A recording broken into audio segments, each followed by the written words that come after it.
Maria Sharapova, the tennis star who became one of the richest and most famous athletes of the 21st century, is retiring at age 32, worn down by injuries that hindered her as she tried to return to the top of the sport following a suspension for using a banned substance.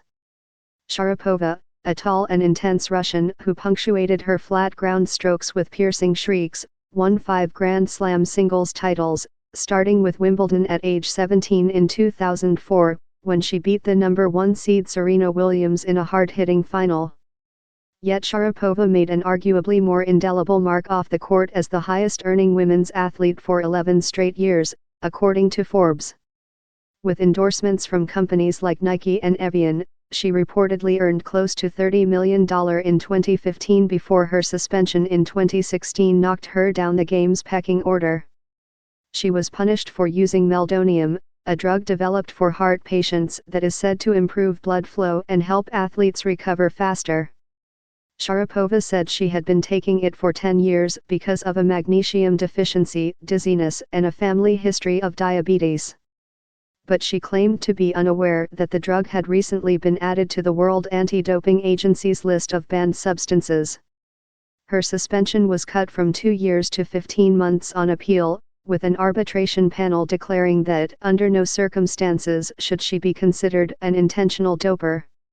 She met resistance after returning to the tour in April 2017, with some tournament officials choosing not to offer her invitations to play, and some players expressing discontent when she was granted wild cards, arguing that it was unfair for a player returning from a ban to receive such a boost.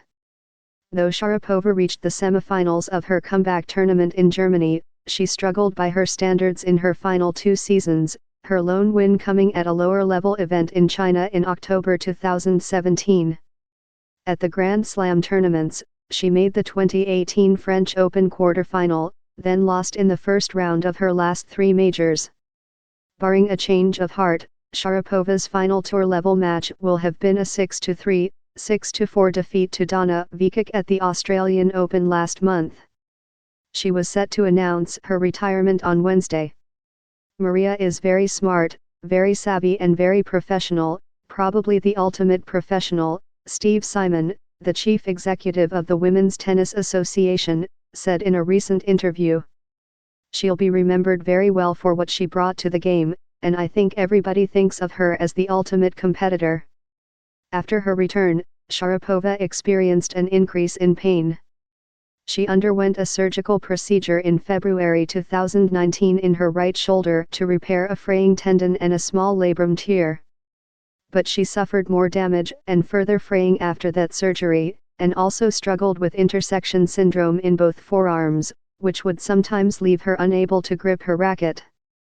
Down to number 373 in the rankings, she decided to end her career after the Australian Open, declining to ask for a wild card that she likely would have received into next month's BNP Paribas Open in Indian Wells, California. The fact that Sharapova was not as successful after her suspension could lead to the conclusion that she less successful without meldonium. She and her former coach Sven Groneveld have both rejected that line of thinking. I understand that, and that might be the trend of what people are saying, but I can tell you right now that when we were at the end of 2015, she already went through a lot of injuries and illnesses, Groneveld said in a recent interview. She was getting sick a lot. She always would get a cold out of the middle of nowhere. We tried to figure out what that was all about with her immune system, and she did everything possible to actually avoid the injuries.